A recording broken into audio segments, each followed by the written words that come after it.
নমস্কার, আমি অন্বেষা।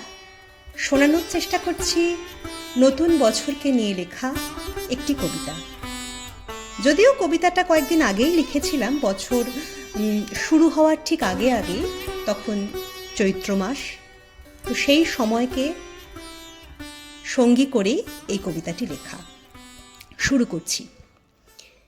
চৈত্র এবার বলছে বিদায়, বিদায় নিচ্ছে বসন্ত।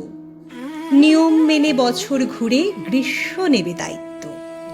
তারই এখন প্রস্তুতি, তাই সূর্য শহর মাপছে রোজ। মাপকাঠিটার উষ্ণ ডগায় পৃষ্ঠতলের রাখছে খোঁজ। সেই ছোঁয়াতেই বার্তা পেলাম, নতুন বছর আরেকবার বসেখ কোলে জন্ম নেবে। ঝড় উঠবে দু চারবার। মধ্যদিনের তপ্ত আকাশ তেজ ঢালবে যেই হাওয়ায়। বৈশাখী ঝড় দাপিয়ে শহর শান্ত করবে ওই বেলায়। ঝড় উঠবে, ঘর ভাঙবে, আম পড়বে গাছতলায়। টুকটাক টুক বৃষ্টি ফোঁটা, বলবে আয় রে ভিজবি আয়। প্রকৃতির এই আড়ম্বরে আসবে বছর বছর পর। সবুজ পাতা দলিয়ে শাখা রৌদ্র ছায়ায় সইবে ঝড়। নতুন বছর নতুনভাবে যুদ্ধে নামার শক্তি দেয়।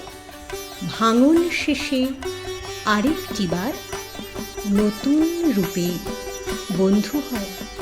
নমস্কার।